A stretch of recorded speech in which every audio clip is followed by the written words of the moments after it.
안녕하세요, 여러분. 우리는 매일같이 편리한 현대 기술들을 정말 당연하게 누리면서 살고 있죠. 근데 말이죠. 오늘 우리가 살펴볼 내용은 바로 그 편리함 속에 우리 건강을 위협하는 요소가 숨어 있을 수 있다는 아주 흥미로운 관점을 제시하고 있습니다. 오늘 우리가 나눌 이야기의 핵심 질문이 바로 이겁니다. 어쩌면 암의 씨앗이 우리가 매일 사용하는 아주 평범한 물건들 속에 숨어 있을지도 모른다는 다소 도발적인 주장을 한번 따라가 보려고 합니다. 자, 이 문장 한번 보세요. 이게 바로 오늘 이야기의 핵심인데요.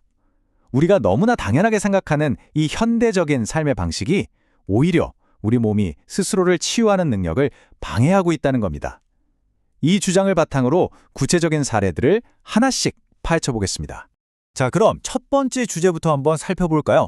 이건 현대의학의 거의 상징 같은 건데 여기에 대해서 아주 다른 시각을 제시하고 있어요. 네, 바로 예방접종, 백신입니다. 우리가 병을 예방하려고 만든 거잖아요. 근데 이 자료는 여기에 우리가 미처 생각지도 못했던 점이 있다고 주장하는 거죠. 자, 이 자료가 주장하는 논리의 흐름을 한번 보세요.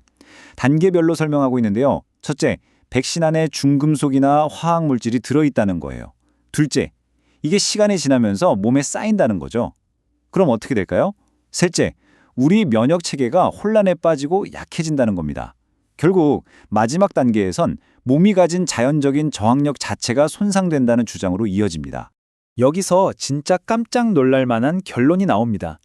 자료에 따르면요, 이렇게 면역력이 약해진 우리 몸이 어쩔 수 없이 정말 최후의 수단으로 독소를 처리하기 위해 암이라는 방법을 선택할 수도 있다는 거예요.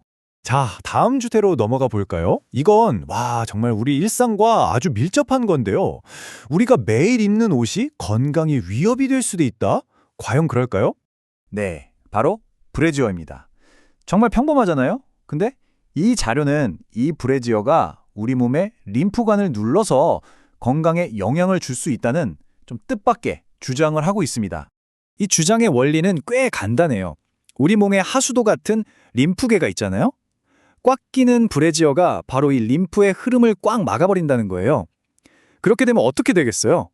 당연히 노폐물이나 독소가 밖으로 빠져나가리 못하고 특정 부위, 그러니까 유방 조직에 쌓이게 된다는 거죠.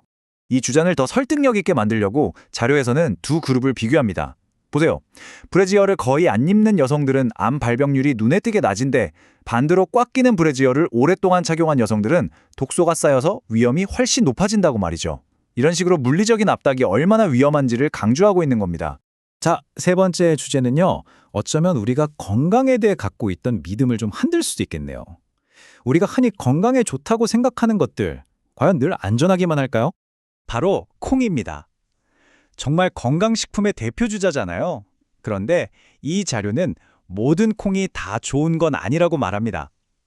특히 유전자 변형이 되었거나 제대로 발효되지 않은 콩은 오히려 위험할 수 있다고 경고하고 있어요. 구체적으로 어떤 점들을 우려하는지 한번 볼까요? 유전자 변형이나 잘못된 발효 문제도 있고요. 콩 안에 있는 어떤 성분들이 호르몬 균형을 깨뜨릴 수 있다는 점. 또 가공된 콩 단백질이 소화를 방해하거나 심지어 갑상선 기능에까지 나쁜 영향을 줄 수 있다고 지적하고 있습니다. 와, 건강을 위해 먹는 음식이 사실은 암의 씨앗이 될 수 있다. 이 문장 정말 강렬하지 않나요? 우리가 음식을 고를 때 얼마나 신중해야 하는지 다시 한번 생각하게 만드는 말인 것 같습니다. 자, 이제 이 자료가 지적하는 마지막 위험 요소입니다. 이건 아마 거의 모든 분들 주방에 하나씩은 있을 텐데요. 바로 편리함의 상징인 가전제품이죠. 네, 바로 전자레인지입니다. 이 자료의 주장은 전자레인지가 내보내는 마이크로파가 음식의 분자 구조 자체를 파괴하고 변형시킨다는 거예요. 그러니까 이 자료가 왜 전자레인지를 반대하는지 그 핵심이 바로 여기에 있어요. 마이크로파로 데운 음식은 원래 음식이 아니라는 거죠. 분자 구조가 완전히 바뀌어버려서 우리 몸이 이걸 영양분으로 인식하는 게 아니라 그냥 외부에서 들어온 독소나 이물질로 취급하게 된다는 겁니다. 그럼 이렇게 변형된 음식을 계속 먹으면 어떻게 될까요?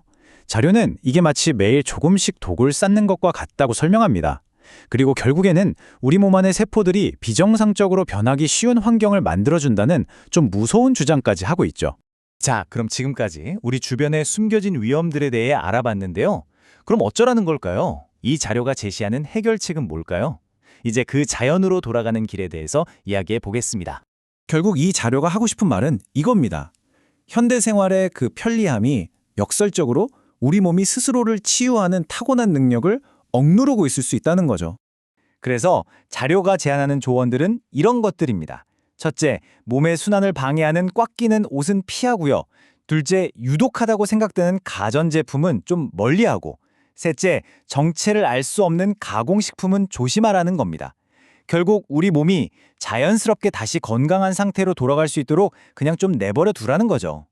병을 예방하고 치유하는 방법은 거창한 기술에 있는 게 아니라 우리 삶을 다시 자연의 흐름에 맞게 되돌리는 데 있다. 이 마지막 문장이 이 자료의 모든 생각을 압축해서 보여주는 것 같아요. 첨단 기술이 아니라 자연으로 돌아가는 것, 거기에 답이 있다는 거죠. 오늘 우리가 함께 살펴본 내용들 어떠셨나요? 이걸 바탕으로 마지막으로 이런 질문을 던져보고 싶습니다. 어쩌면 진짜 치유라는 건 뭐 하나를 안 쓰고 뭐 하나를 안 먹고 이런 걸 넘어서서 우리와 자연과의 관계 자체를 다시 한번 생각해보는 데 있는 건 아닐까요? 여러분의 생각은 어떠신가요?